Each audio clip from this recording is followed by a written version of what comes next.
Imagine a young man, brilliant beyond measure, with a thirst for knowledge and a rebellious spirit. A young man destined to become a world-renowned spiritual leader. But what if I told you his journey was filled with inner battles, unlikely friendships and choices that shaped his destiny? Welcome to the transformative college years of Swami Vivekananda, a time that changed not just his life, but the lives of millions. Welcome back to our series on the life of Swami Vivekananda. In our last episode, we explored the early influences that shaped young Narendra's Vivekananda's personality. Today, we dive deeper into his college years, a period marked by intellectual brilliance, spiritual yearning, and the meeting that would alter the course of his life. Join us as we uncover how a young man's quest for truth and meaning led him to one of India's greatest spiritual mentors, Ramakrishna. In college, Narendra, now a handsome youth, muscular and agile, though slightly inclined to stoutness, enjoyed serious studies. During the first 2 years, he studied Western logic. Thereafter, he specialized in Western philosophy and the ancient and modern history of the different European nations. His memory was prodigious. It took him only 3 days to assimilate Green's history of the English people. Often, on the eve of an examination, he would read the whole night, keeping awake by drinking strong tea or coffee. About this time, he came in contact with Sri Ramakrishna. This event, as we shall presently see, was to become the major turning point of his life. As a result of his association with Sri Ramakrishna, his innate spiritual yearning was stirred up, and he began to feel the transitoriness of the world and the futility of academic education. The day before his BA examination, he suddenly felt an all-consuming love for God, and, standing before the room of a college mate, was heard to sing with great feeling, "Sing ye, O mountains, O clouds, O great winds. Sing ye, sing his glory. Sing with joy, all ye suns and moons and stars. Sing ye, his glory." The friends, surprised, reminded him of the next day's examination. But Narendra was unconcerned. The shadow of the approaching monastic life was fast falling on him. He appeared for the examination, however, and easily passed. About Narendra's scholarship, Professor Hastie once remarked, "Narendra is a real genius. I have travelled far and wide, but have not yet come across a lad of his talents and possibilities even among the philosophical students in the German universities.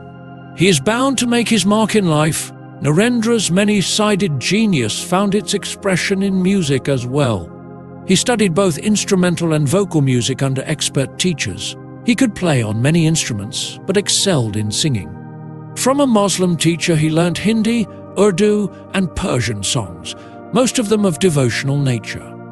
He also became associated with the Brahmo Samaj, an important religious movement of the time, which influenced him during this formative period of his life. The introduction of English education in India, following the British conquest of the country, brought Hindu society in contact with the intellectual and aggressive European culture. The Hindu youths who came under the spell of the new, dynamic way of life realized the many shortcomings of their own society. Under the Muslim rule, even before the coming of the British, the dynamic aspect of the Hindu culture had been suppressed and the caste system stratified. The priests controlled the religious life of the people for their own selfish interests. Meaningless dogmas and lifeless ceremonies supplanted the invigorating philosophical teachings of the Upanishads and the Bhagavad Gita.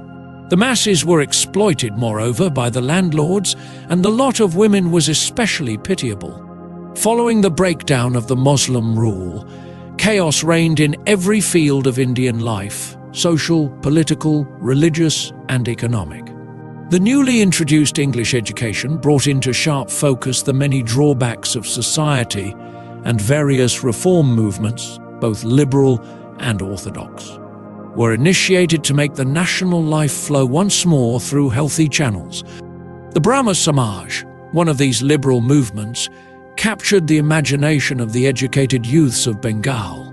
Raja Rammohan Roy, 1774 to 1833, the founder of this religious organization, broke away from the rituals, image worship, and priestcraft of Orthodox Hinduism and exhorted his followers to dedicate themselves to the worship and adoration of the eternal, the unsearchable, the immutable being who is the author and the preserver of the universe. The Raja, endowed with a gigantic intellect, studied the Hindu, Muslim, Christian and Buddhist scriptures, and was the first Indian to realize the importance of the Western rational method for solving the diverse problems of Hindu society. He took a prominent part in the introduction of English education in India, which, though it at first produced a deleterious effect on the newly awakened Hindu consciousness, ultimately revealed to a few Indians the glorious heritage of their own indigenous civilization. Among the prominent leaders of the Brahmo Samaj who succeeded Ram Mohan Roy were Narendranath Tagore, 1817 to 1905, a great devotee of the Upanishads, and Keshab Chandra Sen, 1838 to 1884, who was inclined to the rituals and doctrines of Christianity. The Brahmo Samaj, under their leadership, discarded many of the conventions of Hinduism, such as rituals and the worship of God through images.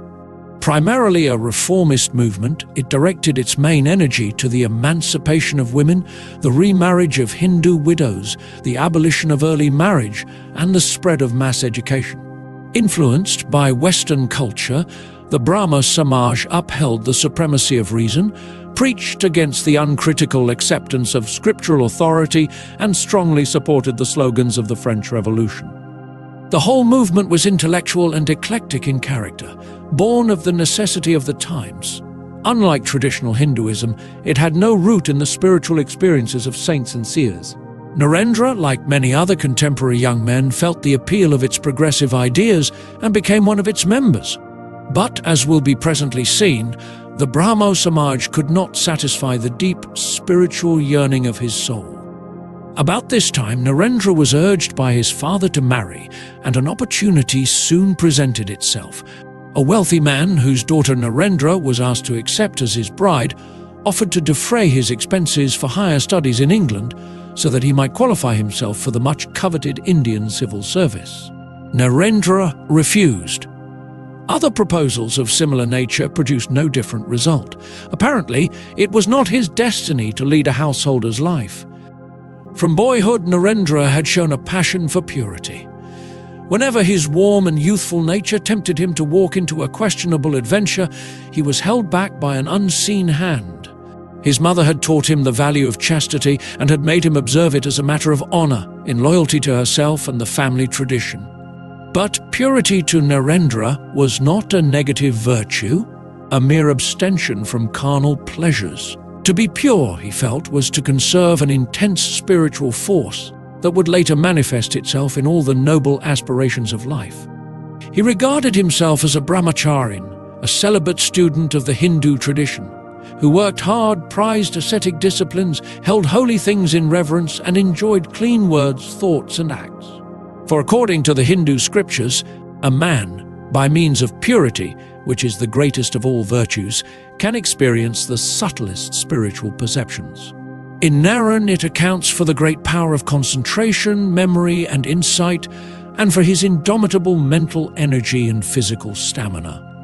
In his youth, Narendra used to see every night 2 visions, utterly dissimilar in nature, before falling asleep.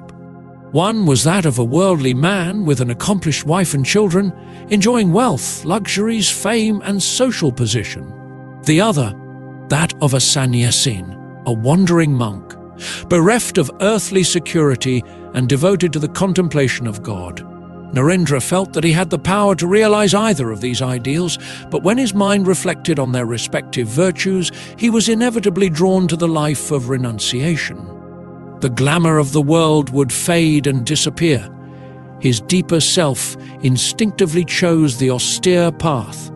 For a time, the congregational prayers and the devotional songs of the Brahmo Samaj exhilarated Narendra's mind, but soon he found that they did not give him any real spiritual experience. He wanted to realize God, the goal of religion, and so felt the imperative need of being instructed by a man who had seen God. In his eagerness, he went to Narendranath, the venerable leader of the Brahmo Samaj, and asked him, even before the latter had uttered a word, "Sir, have you seen God?" Narendranath was embarrassed and replied, "My boy, you have the eyes of a yogi. You should practice meditation." The youth was disappointed and felt that this teacher was not the man to help him in his spiritual struggle. But he received no better answer from the leaders of other religious sects. Then he remembered having heard the name of Ramakrishna Paramahamsa from Professor Hasty, who, while lecturing his class on Wordsworth's poem The Excursion, had spoken of trances, remarking that such religious ecstasies were the result of purity and concentration. He had said further that an exalted experience of this kind was a rare phenomenon, especially in modern times. "I have known," he had said, "only one person who has realized that blessed state, and he is Ramakrishna of Dakshineshwar. You will understand trances if you visit the saint." Narendra had also heard about Sri Ramakrishna from a relative, Ramchandra Datta, who was one of the foremost householder disciples of the master. Learning of Narendra's unwillingness to marry and ascribing it to his desire to lead a spiritual life, Ramchandra had said to him, "If you really want to cultivate spirituality, then visit Ramakrishna at Dakshineshwar." Narendra met Ramakrishna for the first time in November 1881 at the house of the master's devotee Narendranath Mitra, the young man having been invited there to entertain the visitors with his melodious music. The Paramahamsa was much impressed by his sincerity and devotion, and after a few inquiries asked him to visit him at Dakshineshwar. Narendra accepted. He wished to learn if Ramakrishna was the man to help him in his spiritual quest. In our next episode, we will take a closer look at the life of Ramakrishna, the spiritual master whose teachings and presence played a pivotal role in shaping Swami Vivekananda's journey. We will explore the early life of this God-man, his intense spiritual practices, and the divine experiences that defined his mission on earth. Discover how Ramakrishna's profound realizations laid the foundation for a new spiritual awakening and the universal message that he would pass on to his most devoted disciple. Join us as we dive into the life of Ramakrishna, the guiding light behind Swami Vivekananda. Thank you for listening till the end. Please subscribe, turn on the notifications, like, comment, and share with your friends. This will help more listeners to discover our channel and content.